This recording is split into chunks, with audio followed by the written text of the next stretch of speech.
வணக்கம், நான் நயினார் நாகேந்திரன் பேசுகிறேன். வரும் 22ஆம் தேதி மதுரையில் முருக பக்தர்கள் மாநாடு நடைபெற இருக்கிறது. அனைவரும் கலந்து கொண்டு சிறப்பிக்குமாறு அன்போடு வேண்டுகிறேன். நன்றி, வணக்கம். முருக பக்தர்கள் மாநாடு ஜூன் 22 மதுரையில். இடம் அம்மா திடல், பாண்டிக்கோவில் அருகில். முருகன் அருள் பெற அழைக்கின்றார்கள். பாஜக சிந்தனையாளர் பிரிவு, தமிழ்நாடு.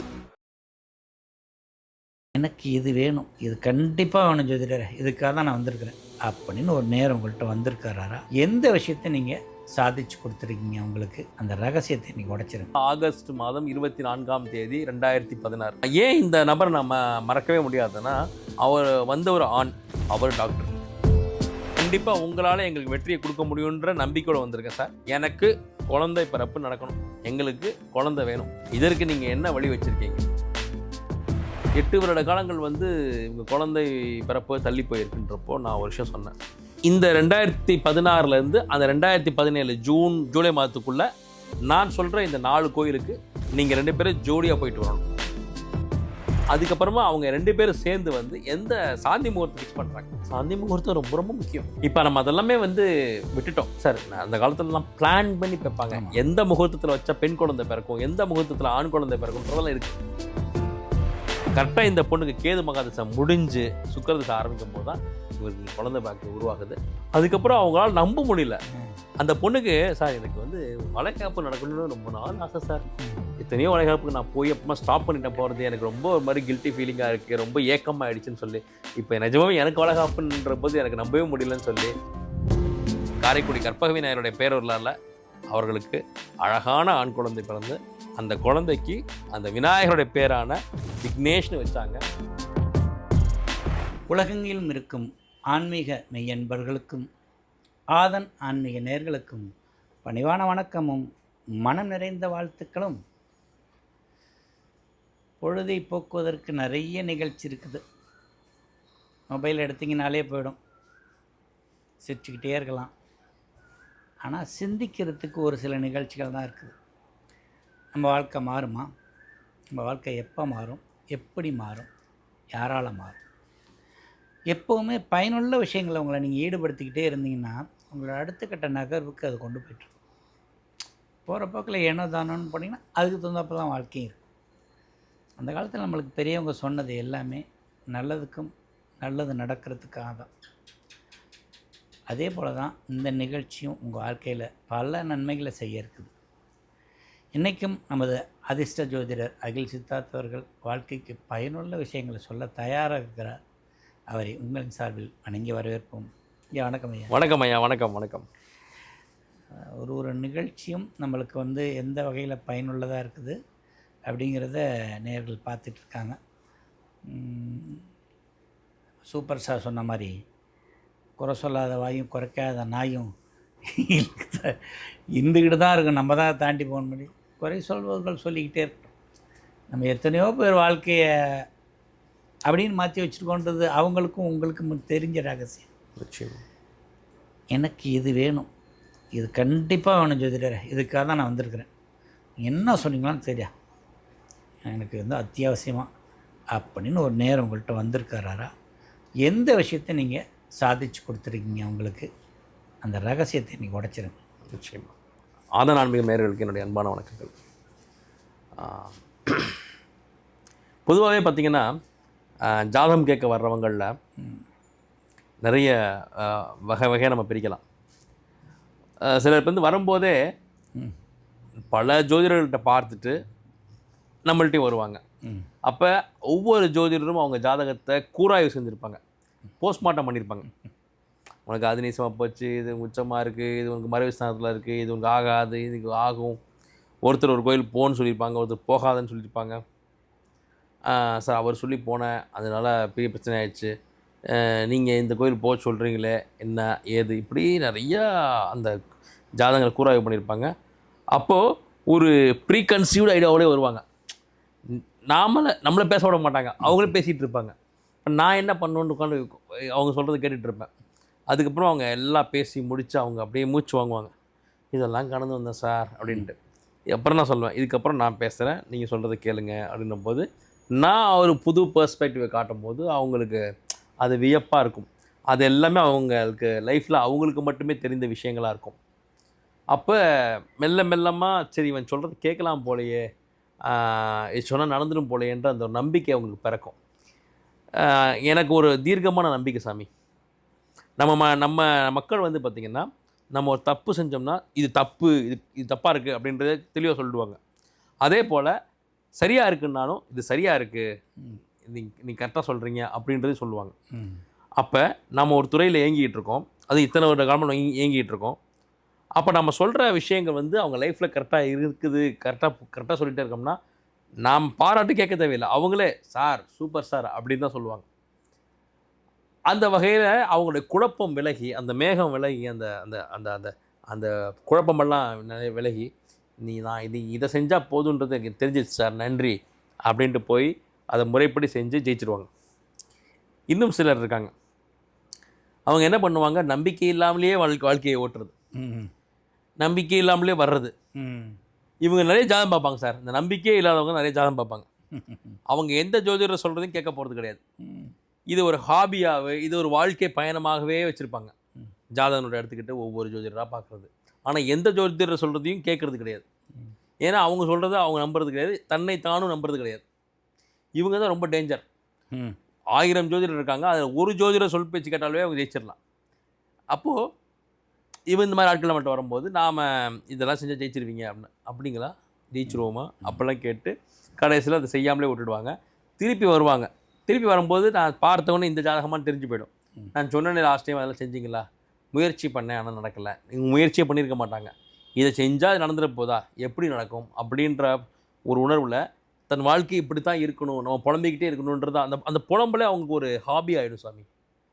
அவங்க லைஃப் மாறப்போகுதுன்றது அவங்க நம்பவும் மாட்டாங்க, அதுக்கு இவங்களும் இடமளிக்க மாட்டாங்க. புரியுதுங்களா நான் சொல்கிறேன்? அப்போ அவர்கள் ஒரு ரகம்.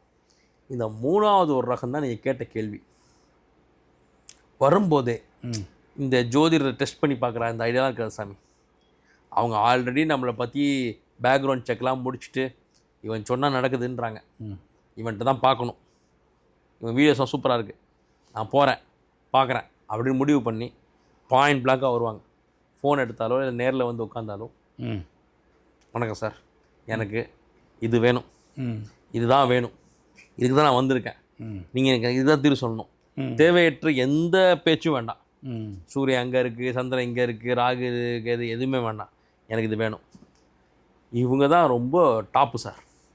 இவங்களுக்கு நம்ம பிரசன்னம் சொல்லும்போது சூப்பராக இருக்கும். ஏன்னா நாம் உயிரை கொடுத்து பிரசன்னம் சொன்னாலும் அதை அப்ளை பண்ண போகிறாங்க, அதை செஞ்சு பார்க்க போகிறாங்க, நம்மளை முழுசாக நம்பியிருக்காங்க, நம்மக்கிட்ட வெற்றியை எதிர்பார்த்து மட்டும்தான் வந்திருக்காங்க. நானும் இல்லை சார், எந்த ஜோதிடருக்குமே இந்த மாதிரி கிளைண்ட்ஸை ரொம்ப பிடிக்கும். இந்த வரும்போதே இவருக்கு ஜோதிடம் தெரியுமா தெரியாதான்றதெல்லாம் செக் பண்ணிக்கிட்டு நம்ம டைமையும் வேஸ்ட் பண்ணி அவங்களும் வேஸ்ட் பண்ணி கடைசி வரைக்கும் அவங்க வந்து அந்த விஷயத்தை செய்ய போகிறதே இல்லை. வாழ்க்கை போல் டெஸ்டிங்லேயே இருந்துட்டு அவங்க வாழ்க்கையும் டெஸ்டிங்லேயே போயிடும். ஒரு ஹோட்டல் போனோன்னையும் எனக்கு இப்போ இட்லி சாப்பிட போல இருக்குன்னா, இட்லி இருக்கா, இருக்குது, இல்லைன்னு சொல்லிடுவான். என்ன இருக்குது, என்ன அவன் 25 ஐட்டம் சொல்லிட்டு கடைசி இட்லி இருக்கா, உனக்கு தேவை இட்லி தானே, நேராக கேட்டு அந்த இட்லியில் இது சொல்லிடுறான், எனக்கு சூடாக தாங்க வேணும், 2 இட்லி போதுங்க, வடை வேணாங்க, அந்த மாதிரி சொல்லியிருந்தா கூட பரவாயில்ல. இவங்க மனசுக்குள்ள ஒன்று இருக்கும், இவங்க சும்மா கேட்குறது, டைம் பாஸ் பண்ணுறது. இவங்களுக்கு வந்து அதுவே ஒரு கர்மாவாக பில்ட் ஆகும். இதை செய்கிறவங்க மாற்றிக்கணும் சார். ஏன்னா ஒரு ஜோதிடருங்கிறது இறைப்பணி. எதுக்கு போனீங்களோ எனக்கு இது தாங்க, இந்த பிரச்சனைக்கு நான் வந்திருக்கேன், நீ இன்னும் இன்டெப்த்தாக அதை அனலைஸ் பண்ண ஆரம்பிச்சிருக்கீங்களா, நீங்கள் அதுக்குள்ளே போய் டைம் வேஸ்ட் ஆகாது பாருங்க.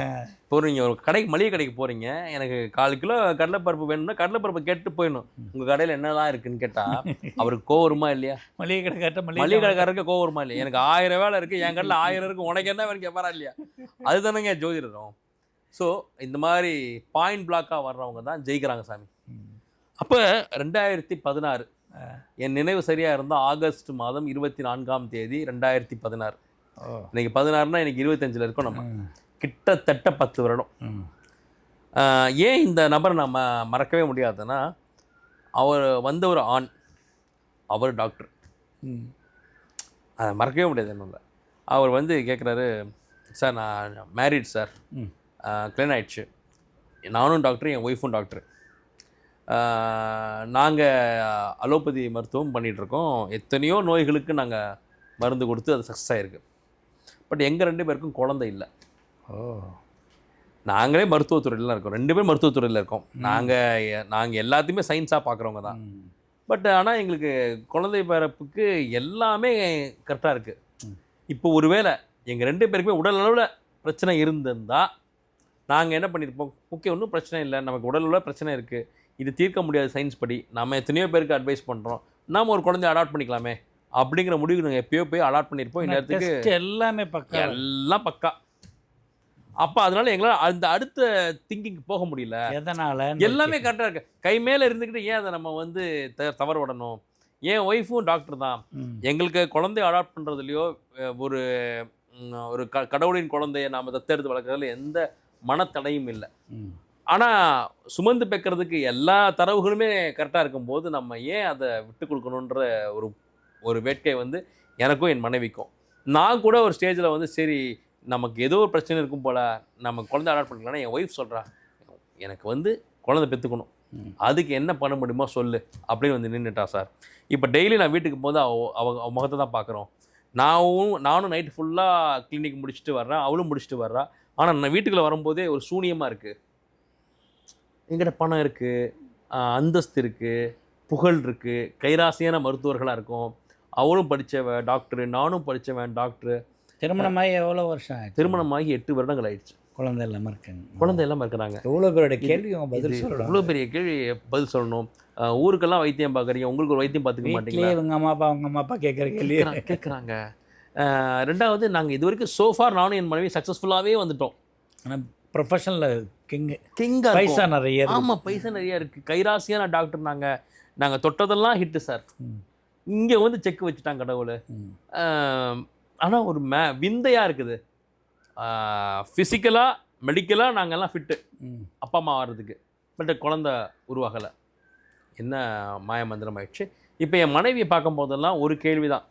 அவள் சொல்லிட்டா, நான் சுமந்து பெக்கணும், அதுக்கு வழி இருந்தால் சொல்லு, நாம் அப்பா அம்மா ஆகணும் அப்படின்னோடனே அப்புறம் தான் நான் வந்து உங்களை பற்றி கேள்விப்பட்டேன். இந்த இடத்துல என்ன 2016 நான் வந்து வீடியோஸ்லாம் வரவே இல்லை. அதனால எனக்கு வந்து இது ரொம்ப பர்சனலான வெற்றி இது. சரி ஓகே. அப்போது உங்ககிட்ட இதே குழந்தை பிறப்புக்காக ஜாதகம் பார்த்து சக்ஸஸ்ஃபுல்லாக குழந்தை பெற்ற என்னுடைய நண்பர் மூலமாக தான் அவங்கள தெரிஞ்சுக்கிட்டேன். அதே போல் அவன் வந்து ஏற்கனவே அவனை வந்து சாட்டிஸ்ஃபை பண்ணவே முடியாது. அவனே உங்களை பற்றி சர்டிஃபிகேட் கொடுக்குறான்னா நான் வேறு எந்த தாட் ப்ராசஸ்க்குமே போகல. இவன் சொல்லிட்டான். இவன் பல பேர்கிட்ட போய் கேள்வி மேலே கேள்வி கேட்டு டென்ஷன் பண்ணுறவன் அவனே நீங்கள் சாட்டிஸ்ஃபை பண்ணுறீங்கன்னா கண்டிப்பாக உங்களால் எங்களுக்கு வெற்றியை கொடுக்க முடியுன்ற நம்பிக்கையோடு வந்திருக்கேன் சார். எனக்கு குழந்தை பிறப்பு நடக்கணும், எங்களுக்கு குழந்தை வேணும், இதற்கு நீங்கள் என்ன வழி வச்சுருக்கீங்க அதை சொல்லுங்கள், நாங்கள் பின்பற்றுறோம். ஆனால் ரிசல்ட் கிடைச்சாகணும் அப்படின்னோடனே இது ஒரு சேலஞ்ச். சாமி நீங்கள் சொல்கிறத சொல்லுங்கள், நாங்கள் பார்க்குறத பார்க்குறோம்னா அது வேறு. நீ சொல்கிறதெல்லாம் செய்ய போகிறேன், நீ தான் பொறுப்பு, நான் உன்னை நம்பி தான் வந்திருக்கேன், கடவுளுக்கு நிகராக உன்னை மதிக்கிறேன் அப்படின்னப்போ மொத்த பொறுப்பு நம்ம தலையில் வந்து விடுது. 2016 ஆகஸ்ட் 24 அதுதான் என்னை வந்து அவர் பார்க்குற நாள். சரி சார், உங்கள் ஜாதகத்தை கொடுங்க, ஜாதகத்தை பார்த்துட்டு நான் சொல்கிறேன் அப்படின்றப்ப 2 பேரும் ஜாதகம் வேணும். ஆமாம், அவர் எடுத்துகிட்டு வந்துட்டார். ஏன்னா குழந்தை பிறப்புங்கிறத தலைவன் தலைவி இருவருடைய அமைப்பு தானே. வந்து உட்காந்தோடனே என் ஜாதகத்தை காட்டுறார் சார். இவர் பார்க்கும்போது இவங்களுக்கு என்ன பிரச்சனைனா, லைஃப்பில் அந்த குறிப்பிட்ட காலத்தில் அந்த பொண்ணுக்கு கேது மகாதசை போய்கிட்டு இருக்கு, இவருக்கு ராகு புத்தி போயிட்டுருக்கு. இப்போ 2 அசுபமான ஒரு ரொம்ப சேலஞ்சிங்கான ஒரு திசா புத்தி போயிட்டுருக்கு அவங்களுக்கு. அப்போது 7 வருட காலம் அந்த கேதுசை அப்படிங்கிறது. இவங்களுக்கு கல்யாணமாகி 8 வருடங்கள் ஆயிடுச்சு. இவங்களுக்கு இந்த பொண்ணுக்கு கல்யாணம் ஆனதுக்கப்புறம் தான் கேதுசை ஆரம்பிச்சிருக்கு. இவருடைய ஜாதகத்தில் சூப்பராக இருக்குது, ராகு புத்தியாகவே இருந்தால் கூட திசா நல்லா இருக்குது, புத்தி ராகு புத்தி. 8 வருட காலங்கள் வந்து இவங்க குழந்தை பிறப்பு தள்ளி போயிருக்குன்றப்போ நான் ஒரு விஷயம் சொன்னேன். சார், இப்போ ஆகஸ்ட் 24 2016 நம்ம சந்திச்சிருக்கோம். 2017 ஜூலை மாதத்துக்கு அப்புறமா நீங்கள் தாம்பத்தியத்தில் ஈடுபட்டிங்கன்னா நிச்சயமாக அந்த குழந்தை தங்கும், உங்கள் குழந்தை பிறக்கும் அப்படின்ற. என்ன சார் சொல்கிறீங்க? ஆமாம் சார், இது நடக்கும். அதே போல் இந்த 2016 அந்த 2017 ஜூலை மாதத்துக்குள்ளே நான் சொல்கிற இந்த 4 கோயிலுக்கு நீங்கள் 2 பேரும் ஜோடியாக போயிட்டு வரணும். சரி, இப்போ நீங்கள் சொல்கிற கோயில்களுக்கு நாங்கள் போகும்போது அவர் எந்த அளவுக்கு டாக்டராக இருக்கனால நாங்கள் இதை கொஞ்சம் ஓப்பனாக பேசுறதுக்கான சூழல் அமைஞ்சுது. ஒருவேளை அங்கே நாங்கள் போகிற இடங்களில் அங்கே ஹோட்டலில் வந்து நாங்கள் தாம்பத்தியத்தில் ஈடுபட்டால் அது என்ன ஆகும் அப்படின்னு கேட்குறாரு. சார் இது வரைக்கும் நீங்கள் தொடர்ந்து தாம்பத்தியம் வச்சுட்டு தான் இருக்கிறீங்க, ஆனால் குழந்தை பிறக்கலை. இந்த காலகட்டத்துக்கு அப்புறம் நீங்கள் தாம்பத்தியம் வைக்கும்போது அது கருவாக உருவாகி உங்கள் குழந்தையாக வந்து உங்கள் கையில் வந்து தவழும் சார் அப்படின்னு சொல்லும்போது அவ்வளோ துல்லியமாக சொல்ல முடியுமா? முடியும். நீங்கள் அதனால எத்தனை முறை வேணால் நீங்கள் சேர்ந்துக்கங்க, அது வந்து இதே மாதிரி தான் இருக்கும் சார். இதுக்கப்புறமா நீங்கள் சேரும்போது தான் குழந்தை பிறக்கும் அப்படிங்கும்போது சரி ஓகே, உங்களுக்கு ஆண் குழந்தை பிறக்கும். அந்த குழந்தை கொஞ்சம் லேட்டாக தான் தன்னுடைய செயல்பாடுகளை ஆரம்பிக்கும். அதுக்கும் நீங்கள் பயந்துடக்கூடாது. எந்த வகையிலும் டிசபிலிட்டி கிடையாது, ஆனால் லேட் பிக்கப். அப்படியா, சரி ஓகே. அது எந்தெந்த கோயில்கள், அது எந்தெந்த போகணும், எந்த கிழமைகளில் போகணும், எந்த முகூர்த்தத்தில் போகணும், பகலில் போகணுமா இரவில் போகணுமா, அந்த அந்தி சாய்ஞ்சதுக்கப்புறம் போகிறதா இல்லை பொழுது விடியறதுக்கு முன்னாடி போகிறதா, இது எல்லாத்தையுமே அழகாக எழுதி கொடுத்து ரெக்கார்ட் பண்ணி வாங்கிக்கிட்டு சார் இது பாருங்கள், நான் எல்லா மருத்துவம் பார்த்துட்டேன், வெளிநாடுகளில் போய் கூட நானும் என் மனைவி வைத்தியம் பார்த்துட்டு வந்துட்டோம், நோ யூஸ். ஜாதக முறையில் இந்த குழந்தை தான் பிறக்கும், இப்போ தான் பிறக்கும், இந்த கோயிலுக்கு போகணும், இந்த வருஷத்துக்கு அப்புறம் நீங்கள் வைக்கும்போது தான் குழந்தை பிறக்குன்ற வரைக்கும் சொல்லிட்டீங்க. அப்போது எங்களுடைய பயணம் வந்து இன்னும் ஒரு வருட காலம் நீடிக்க போகுது, அதானே நீங்கள் சொல்லி வரீங்க? ஆமாம் சார், ஆனால் இந்த ஒரு வருஷத்துக்கு அப்புறம் தான் குழந்தை பிறக்கும் அப்படின்னு சொல்லிட்டேன். சரி ஓகே, நான் காத்திருக்கேன். இந்த இந்த இந்த 4 கோயிலையும் நான் எப்போக்குள்ளே முடிக்கணும் அப்படின்னு கேட்குறாரு. அதான் சொல்கிறேன்ல, 2017 ஜூலை மாதத்துக்குள்ளே இதை முடிக்கணும். நீங்கள் அடுத்த அந்த ஜூலை மாதம் நீங்கள் தாம்பத்தியம் வைக்கிறதுக்கு முன்னாடி இந்த 4 கோயிலுக்கும் நீங்களும் மனைவியும் ஜோடியாக போயிருக்கணும் அப்படின்னு சொன்னேன். சரி ஓகே ரைட். அதன் பிறகு சொன்னபடியே ஒவ்வொரு கோயிலுக்கு போனதுக்கப்புறமும் அங்கேருந்து ஃபோன் பண்ணுவாங்க 2 பேரும். அந்த டயத்தில் என்கிட்டையுமே வாட்ஸ்அப்லாம் கிடையாது, ஃபோன் நம்பர்ஸ் தான் இருந்தது. ஃபோன் பண்ணி சார் இந்த கோயிலுக்கு வந்துவிட்டோம், இந்த சாமியை பார்த்தோம், இந்த நீங்கள் சொன்ன பரிகாரங்களை பண்ணிட்டோம் அப்படின்னு சொல்லி அப்டேட் கொடுத்துக்கிட்டே இருப்பாங்க. எனக்கு அந்த அப்டேட் கூட தேவைப்படலை, ஏன்னா அவற்றிருந்த தீர்க்கம் அப்படி.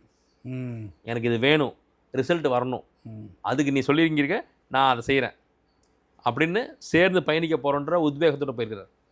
சொன்னபடியே 4 கோயில் முடிச்சு சொல்லி மனைவி கன்வின்ஸ், எனக்கு மனைவி வரல ஜோசியம் பார்க்க. நான் ஜோசியம் பார்க்க மனைவி வரல. அந்த மனைவி என்னென்னா ஏன் வரலன்னா பொறுப்பை வந்து இவர்கிட்ட கொடுத்துட்டாங்க அவங்க. எனக்கு இது ஏன்னா ஷீ இஸ் மோர் டிப்ரெஸ்ட். அவங்க தான் ரொம்ப டிப்ரெஷன் அனுபவிச்சிருக்கிறாங்க. இப்போ அவங்க டிப்ரெஸ்டு ஸ்டேட்டை பார்த்து தான் இவருக்கு ரொம்ப கவலையாயிடுச்சு. இப்போ நான் எந்த ஜோசியக்கார்ட்டையும் நான் வரமாட்டேங்க, நீங்கள் போங்க, என்ன சொல்கிறாங்களோ கேட்டோம், நீங்கள் சொல்கிறத நான் வந்து செய்கிறேன், கோஆப்ரேட் பண்ணுறேன். எனக்கு இதுக்கு ஏன்னா ஒரு குழந்தை இல்லைங்கிறதுல ஆணுக்கு இணையாக பெண்ணுக்கு தான் ரொம்ப அதிக மன அழுத்தம். ஸோ அவ்வகையில் 2-3 கோயிலுக்கு போகும்போது என்ன நடந்திருக்குன்னா இவங்களுக்கு அந்த மன அழுத்தம் குறைஞ்சிருக்கு சாமி. அதுக்கப்புறம் தான் அந்த பெண்மணி என்கிட்ட பேசுகிறாங்க, சார் குழந்தை பிறக்கும் அப்படிங்கிறது நீங்கள் சொல்லிட்டீங்க, நாங்கள் அந்த நம்பிக்கையோட பண்ணுறோம். ஏதோ நாங்கள் எத்தனையோ கோயில் போயிருக்கோம், நீங்கள் சொன்ன இந்த 4 கோயில் 2 கோயில் போகும்போதே ஒரு மன மகிழ்ச்சி உருவாயிடுச்சு, எங்களுக்கு லேசாயிடுச்சு, மனசில் லேசாயிடுச்சு.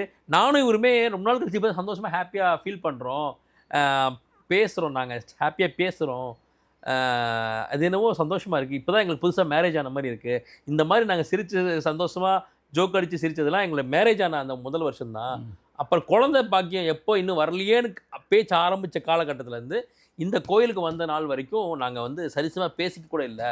பணம் வந்துக்கிட்டே இருந்து சார், டே நைட் நாங்கள் உழைப்போம், பணம் கொட்டி கிடக்கும், நாங்கள் பேங்க்கில் தான் போய் பணத்தை போட்டு வைப்போம், நாங்கள் பணத்தை எடுத்து கூட நாங்கள் பெருசாக எக்ஸ்பென்ஸ் பண்ணது கிடையாது, இன்றைக்கி தான் அந்த பணத்தை அனுபவிக்கிறோம். அரேஞ்சு மேரேஜ் பணத்தை அனுபவிக்கிறோம், சந்தோஷமாக இருக்கும். அந்த பொருத்தத்தில் சொல்லிட முடியாதுங்களா சாமி? நிச்சயமாக சொல்ல முடியும், ஏதோ அவங்களோட நேரம் தட்டி போயிடுச்சு, கரெக்டாக சொல்லிட ஒருத்தருக்கு. அதாவது நமக்கு நேரம் கரெக்டாக இல்லைன்னா கண்ணை மறைக்குன்னு சொல்லுவாங்க. வேறு அந்த பெரிய இந்த ரஜ்ஜி கிச்செல்லாம் பார்த்துருப்பாங்க, இது இந்த தசாபத்தி வருது 2 பேருக்கும் மேட்ச் ஆகாது, கொஞ்ச நாள் குழந்தை தள்ளி போகன்றது சொல்லியிருக்கலாம். இன்னொன்று சொல்கிறேன், எல்லா பொருத்தமும் பார்த்தும் விவாகரத்துகள் ஆகுது, குழந்தை பாக்கியங்கள் தள்ளி போகுது. எந்த பொறுத்துமே பார்க்காம சட்னு கல்யாணம் பண்ணுவாங்க, எல்லாமே ஸ்மூத்தாக நடக்கும். இன்னொன்று எனக்கு இந்த ப்ரொஃபஷன் தான் வேணுங்கிறப்ப ஒரு சிலதை காம்ப்ரமைஸ் பண்ணுவாங்க. லேட்டாக குழந்தை இருக்கணும் அந்த ஜோதிடருக்கு தெரியும், குழந்தையே இல்லைன்னா இவங்க முடிவு பண்ணிட்டு வந்ததுக்கப்புறம் ஜோதிடர் என்ன பண்ணுவாங்க சொன்னாலும் இவங்க கேட்கக்கூட மனப்படம் இருக்க மாட்டாங்க. சரி ஓகே, எப்படி 8 வருட காலத்துக்கு அப்புறம் இவங்க குழந்தை பாக்கி உருவாக போகுது, எதுக்கு இவங்களை பிரித்து வைப்பானே, அனுபவிக்கிட்டோம் அப்படின்னு சொல்லி ஆசீர்வாதம் பண்ணி அனுப்பிச்சிருவாங்க. இவங்களுக்கும் அந்த ஆனால் கணவன் மனைவியாக அவங்க நல்லா தான் வாழ்ந்துருக்காங்க சாமி. எந்த காரணத்தையும் அந்த பொண்ணை வந்து கைவிட இவரும் யோசிக்கல, கணவன் மீது கோபமும் இவங்க படலை. இவங்களுடைய ஆற்றாமை வெளிப்படுத்தி நீ வந்து எனக்கு குழந்தை பாக்கியத்தை ஏற்படுத்தி கொடுத்துன்னு மட்டும் அவங்க கேட்டிருக்காங்க. இந்த வகையில் அவங்க அது 2 கோயில் போனதுக்கப்புறம் தான் அந்த பெண்மணி என்கிட்ட பேச ஆரம்பிக்கிறாங்க. இன்னும் 2 கோயில் தான் சார் இருக்குது, அதையும் நாங்கள் கம்ப்ளீட் பண்ணிடுறோம், குழந்தை பாக்கியம் வரும்ன்ற நம்பிக்கை எனக்கு வந்துருச்சு சார் அப்படின்றாங்க. இதன் பிறகு அவர் சொன்ன மாதிரியே அவங்க அது அடுத்தடுத்த தாம்பத்தியம் வச்சாலுமே அந்த குழந்தை தங்கலை. அதையுமே எனக்கு சொல்கிறாங்க. கரெக்டாக அந்த 2017 ஜூலைக்கு அப்புறமா அதுக்கப்புறமா அவங்க 2 பேரும் சேர்ந்து வந்து எந்த சாந்தி முகூர்த்தம் ஃபிக்ஸ் பண்ணுறாங்க. சாந்தி முகூர்த்தம் ரொம்ப ரொம்ப முக்கியம். இப்போ நம்ம அதெல்லாமே வந்து விட்டுட்டோம். சாந்தி முகூர்த்தம் தான் அது. அந்த முகூர்த்தத்தில் இணையும் சாமி. அப்புறம் அந்த முகூர்த்தங்கள்லாம் குறித்து கொடுத்து இந்த காலகட்டத்தில் நீங்கள் தாம்பத்தியம் வச்சுக்கணும் அப்படின்னு சொல்லி சார் நான் அந்த காலத்துலலாம் பிளான் பண்ணி வைப்பாங்க. எந்த முகூர்த்தத்தில் வச்சா பெண் குழந்தை பிறக்கும், எந்த முகூர்த்தத்தில் ஆண் குழந்தை பிறக்கும்ன்றதெல்லாம் இருக்குது. ஹோரைகள் இருக்குது, முகூர்த்தங்கள் இருக்குது. அங்கே அவங்க தாம்பத்தியம் வச்சுக்கும்போது நிச்சயமாக அந்த குழந்தை பிறக்கும். அந்த சூட்சும ரகசியங்கள்லாம் இப்போ யாரும் வெளியில் சொல்கிறது இல்லை. நிறைய பேர் கேட்குறது இல்லை. இதிலெல்லாம் ஒரு விஷயமான அனுபவிச்சு. ஆமாம் ஆமாம். சில முகூர்த்தங்களில் வந்து அது தவறான முகூர்த்தங்களில் இணை சேரும்போது தான் குழந்தைகள் வந்து உடல்நல குறைபாடு பிறக்கிறது. ஸோ இதெல்லாம் உண்மை தான். அப்போது அந்த முகூர்த்தம்லாம் குறித்து கொடுத்து 2017 ஜூலைக்கு பிறகு அவங்க இணை சேர்ந்து அந்த கோயிலுக்கு போயிட்டு வந்ததுனால இப்போ கர்மா கழிஞ்சுது. இதுதான் முக்கியம். இதில் நான் நிகழ்த்தினேன்றதில்ல சாமி, ஆண்டவன் அந்த பிரசனத்தை பார்க்கும்போது இந்த கோயிலில் தான் அவங்க கர்மா கழிணுன்றது எனக்கு காட்சியாக பிரசன்னமாக கொடுத்த தீர்வு இருக்கிறதுனால தான் அவங்க நண்பர் உங்களுக்கு காமிச்சிக்காரு, நீங்கள் தீர்வு சொல்லி அந்த நேரம் கூடி வந்துருச்சு அவங்களுக்கு. கரெக்டாக இந்த பொண்ணுக்கு கேது மகாதசை முடிஞ்சு அடுத்த தசாபுத்தி ஆரம்பிக்கும் போது தான், சுக்கர தசை ஆரம்பிக்கும் போது தான் இவருக்கு குழந்தை பாக்கியம் உருவாகுது. அதுக்கப்புறம் அவங்களால நம்ப முடியல. அந்த பொண்ணுக்கு சார் எனக்கு வந்து வளைகாப்பு நடக்கணும்னு ரொம்ப நாள் ஆசை சார். எத்தனையோ வளைகாப்புக்கு நான் போய் அப்புறமா ஸ்டாப் பண்ணிட்டேன் போகிறது. எனக்கு ரொம்ப ஒரு மாதிரி கில்ட்டி ஃபீலிங்காக இருக்குது, ரொம்ப ஏக்கமாகிடுச்சின்னு சொல்லி இப்போ நிஜமாவே எனக்கு வளைகாப்புன்ற போது எனக்கு நம்பவே முடியலன்னு சொல்லி ஒவ்வொரு அந்த அந்த குழந்தை பிறப்பின் பயணத்தோட என் கூட சேர்ந்து அப்படி பயணித்தாங்க சார். அப்படியே அந்த வளைகாப்பு அப்புறம் அவங்களுக்கு சுகப்பிரசவம் ஆகி ஒரு அழகான ஆண் குழந்தை பிறந்து அதுக்கப்புறமா அவங்க கிராண்ட் பேரண்ட்ஸ்லாம் வந்து இன்னும் பையன் இன்னும் பேசாமல் இருக்கான், பையன் வந்து ரெஸ்பாண்ட் பண்ணாமல் இருக்கான், கூப்பிட்டா இல்லை அவர் அப்பயே சொல்லிட்டாரு குழந்தை கொஞ்சம் லேட்டாக தான் பிக்கப் ஆவானு, கண்டிப்பாக பிக்கப் ஆவான் பாருங்கன்னு சொல்லி அதுக்கப்புறம் எந்த குழந்தை பேசாமல் இருந்தானோ இன்றைக்கி அவன் திருக்குறளை வந்து ஒப்பிச்சு பரிசில் வாங்கிக்கிட்டே இருக்கான், ஸ்டேட் லெவலில் சென்ட்ரல் லெவலில். ஏன்னா இன்றைக்கி அவன் சிறந்த ஒரேட்டராக சிறந்த பேச்சாளராக உருவாகிட்டு இருக்கான். 2017 ஜூலைக்கு அப்புறமா கர்ப்பம் தரித்து அதுக்கப்புறம் 18 பிறந்த பையன். இன்றைக்கி நல்லா அந்த குழந்தை வந்து ஸ்கூல் படிப்பு படித்து ரொம்ப நல்லா வளர்ந்துக்கிட்டு இருக்கான். அப்போ அவர் சொன்னார் எனக்கு இதுதான் வேணும், எனக்கு ரிசல்ட் வேணும்ன்ட்டு. அப்போ என்ன ஆகும்னா அந்த மாதிரி நீங்கள் ஒரு ஜோதிடரை அப்ரோச் பண்ணும்போது மற்றவர்களுக்கு சொல்கிற அந்த பிரசனத்தை விட ஒரு படி அதிகமாக தான் நானாக இருந்தாலும் எந்த ஜோதிடராக இருந்தாலும் நீங்கள் அப்படி போய் அப்ரோச் பண்ணும்போது நம்பி வந்துட்டாங்கன்னு சொல்லி தன்னுடைய மொத்த விஷயத்தையும் உள்ளே செலுத்தி தான் அவங்களுக்கு பலன் சொல்லுவாங்க. அது வெற்றியும் பெறும். ஸோ இப்படி இது மாதிரி நிறைய சம்பவங்கள் இருக்குது. என் வாழ்க்கையில் மறக்க முடியாததுன்னா ஒரு டாக்டர் கப்பல் மெடிக்கல் ரீதியாக எல்லாமும் இருந்தும் ஏதோ ஒரு கர்மா அந்த குழந்தை பாக்கியத்தை நோக்கி அவங்க நவரவிடாமல் பண்ணுதுன்னு சொல்லி அந்த கற்பக விநாயகர் காரைக்குடி கற்பக விநாயகருடைய பேரொருளால் அவர்களுக்கு அழகான ஆண் குழந்தை பிறந்து அந்த குழந்தைக்கு அந்த விநாயகருடைய பேரான விக்னேஷ்னு வச்சாங்க. இன்றைக்கி அந்த விக்னேஷ் தான் வந்து உலகம் ஃபுல்லாக வந்து மிகப்பெரிய பேச்சாளராக சிறு வயதிலேயே வந்து நிறைய திருக்குறளை ஒப்பெடுத்து நிறைய வந்து பேச்சு போட்டிகளை ஜெயிச்சு வாங்கிக்கிட்டு இருக்கார். நான் அப்போவே சொன்னேன் லேட்டாக பிக்கப் ஆவான், பேசுகிறதுக்கு தயங்குவான், ஆனால் அதுக்கப்புறம் அவன் பேச்சை யாராலும் நிறுத்த முடியாதுன்னு சொன்னேன். ஆனால் அப்போ பேச்சாளராக வரப்போகிறான்னு எனக்கு தெரியாது, அவன் வாயாடியே வருவான்ற மாதிரி தான் சொல்லியிருந்தேன். ஆனால் அது நல்ல விதமாகவே அவன் வந்து பெரிய பேச்சாளராக வந்துக்கிட்டு இருக்கான். ஸோ சொல்லி அடித்ததுன்னா அது எனக்கு ரொம்ப இதயத்துக்கு நெருக்கமான ஒரு விஷயம் இதுதான். கரெக்டான ஆளை செலக்ட் பண்ணிட்டோம், அவர்கிட்ட சரணாகதி அடைஞ்சிட்டோம். சார் எனக்கு இது பண்ணி கொடுங்க, என் நண்பருக்கு நடந்த மாதிரி எனக்கு நல்லது நடக்குன்னு சொல்லிட்டு வந்தோடனே அவரோட எண்ணம் நுழைஞ்சதுலேருந்தே பாசிட்டிவ் தான், அதனால் பாசிட்டிவாக முடிஞ்சிச்சு. ஆமாம் சாமி, ஒரு ஜோதிடர்கிட்ட நீங்கள் போய் அந்த அந்த பிரசனத்தை வாங்கிக்கிட்டு அதில் பரிகார முறைகளை நீங்கள் எழுதி வச்சுக்கிட்டு ஒரு பாசிட்டிவ் நம்பிக்கையோடையே இறங்கணும், பாசிட்டிவ் அப்ரோச்சோடையே நீங்கள் அதை பயணம் பண்ணணும். எங்கேயாவது ஒரு இடத்துல நீங்களே வந்து அந்த விஷயத்தை நம்ப மறுத்தீங்கன்னா அது உங்களுக்கு வேலை செய்கிறத வந்து நிப்பாட்டிட்டோம். இப்போ கூட நீங்கள் பேசிகிட்டு இருக்கும்போது சொன்னீங்க நாம் ஒரு விஷயத்தை எந்தளவுக்கு கவனிக்கிறோமோ அது இப்போ தான் அது ரெசிபிகேட் பண்ணலாம். ஒரு செடியை கூட நீங்கள் தினசரி தண்ணி ஊற்றி அப்போ தான் செடி உங்க கூட பேசும். ஒரு நாய்க்குட்டி வளர்க்குறீங்க, டெய்லி நீங்கள் அதுக்கு சோறு போட்டு அது கூட இருக்கிறதா அந்த நாய்க்குட்டிக்கு உங்கள் மேலே ஒரு பாசம் வந்து உங்களை கட்டி பிடிச்சிக்கும். அப்போது ஒரு பரிகாரமும் அப்படி தான். அந்த பரிகாரன்றது உங்கள் வெற்றிக்காக சொல்லப்படுறது தான். உங்கள் வெற்றிக்காக சொல்லப்படுற பரிகாரத்தின் மீது உங்களுக்கே நம்பிக்கை இல்லைன்னா அப்புறம் எப்படி அது உங்களுக்கு வேலை செய்யணும்னு நினைக்கிறீங்க? அப்போ உங்களுக்கு கொடுக்கப்பட்ட பரிகாரங்களையோ வழிபாட்டு முறைகளையோ ஒரு கிடைக்கிற பொக்கிஷமாக நீங்கள் வாங்கிக்கிட்டு அதை வந்து ரொம்ப சின்சியராக ரொம்ப டெடிக்கேட்டடாக you should take it very seriously and go through that. அப்படி பண்ணும்போது மேஜிக்ஸ் நடக்கும் சார். இது நான் கண்ட உண்மை. ஒரு சாதாரண கோயிலாக இருக்கும், ஒரு சாதாரண மலை கோயிலாக இருக்கும், ஒரு பாலடைஞ்ச இடத்துல இருக்கக்கூடிய ஒரு கோயிலாக இருக்கும். அங்கே தான் அவங்களுக்கு கர்மா பாயிண்ட் இருக்கும். அங்கே போன கர்மா வந்து அவங்களுக்கு ரொம்ப இலகுவாக அதுலேருந்து வெளில வந்துடுவாங்க. ஆனால் அந்த நம்பிக்கையோடு போகணும். இதெல்லாம் ஒரு கோயில், இதெல்லாம் ஒரு சாமின்ட்டு இதில் போனால் போய் என் பிரச்சனை தீர போதானா அங்கேயே முடிஞ்சு போச்சு. ஒன்று சொல்லிட்டுங்களா சாமி, இன்னைக்கு உலக புகழ்பற்ற ஸ்தலங்களாக இருக்கக்கூடிய கோயில்கள் எல்லாமே ஒரு காலத்தில் யாராலும் கவனிக்கப்படாத பராமரிக்கப்படாத கோயில்களாக தான் இருந்திருக்கு. பாலடைஞ்ச கோயில்கள் தான் இப்போ எல்லாம் பிரபலமாயிட்டு இருக்குது. அதுக்கு நேரங்காலம் வந்திருக்கணும். நிச்சயமா ரொம்ப சிறப்பு. நிறைய பேர் வாழ்க்கையில் மிராக்கிள் நடக்கணும். மிராக்கிள் நடக்கணும்னா அவங்க நேரம் நல்லா இருக்கணும். அவங்க நேரம் நல்லா இருக்கணும், அவங்கள வந்து சந்திக்கணும். எவ்வளோ ஜோதிடர்கள், நீங்களே சொல்லுங்கள், எல்லா ஜோதிடர்களும் சரியான ஜோதிடர்களே. ஆனால் ஜோதிடத்தின் மீதும் ஜோதிடர்கள் மீதும் நம்பிக்கை வைத்து இறங்கும்போது ஜெயிக்குதுன்னு சொல்லியிருக்கீங்க. ரொம்ப சிறப்பான உங்களுடைய அனுபவங்கள் நீங்கள் சொன்னது பயனுள்ளதாக இருந்தது. மிக்க நன்றிங்கய்யா. மிக்க நன்றிங்க. நேர்களே, பிரபஞ்சம் அப்படிங்கிறது உங்கள் பிரச்சனையை கொடுக்கறது மட்டுமல்ல, இந்த பிரச்சனையை தீர்க்கிறதுக்கு பிரபஞ்சத்தில் இன்னொரு நபரும் இருக்கிறார். அவரை நீங்கள் தேடணும். ஐயோ அப்படின்னு வருத்தப்பட்டுக்கிட்டே ஒரு ரெண்டில் உட்காந்திங்கன்னா வருத்தம் தான் மிஞ்சும். ஒரு ஜோதிடரை சந்திக்கும் பொழுது உங்கள் பிரச்சனைகள் தீரும். நம்பிக்கையுடன் சந்திக்கும் போது உடனே ரிசல்ட் கிடைக்கும். இதே போன்ற பயனுள்ள நிகழ்ச்சியில் மீண்டும் சந்திப்போம். அதுவரை நன்றி, வணக்கம். அதிர்ஷ்ட ஜோதிடர் அகில் சித்தார்த் அவர்களிடம் ஜோதிட ஆலோசனை பெற வேண்டுமா? 9566626742 என்ற எண்ணிற்கு உங்கள் பெயர் மற்றும் தாங்கள் இப்பொழுது வசிக்கும் ஊர் இந்த இரண்டையும் டைப் செய்து அனுப்பவும். உங்களுக்கு வாட்ஸ்அப் மூலம் மட்டுமே உங்களுக்கான பதிவு மற்றும் ஆலோசனை பற்றிய விவரங்கள் அனுப்பப்படும்.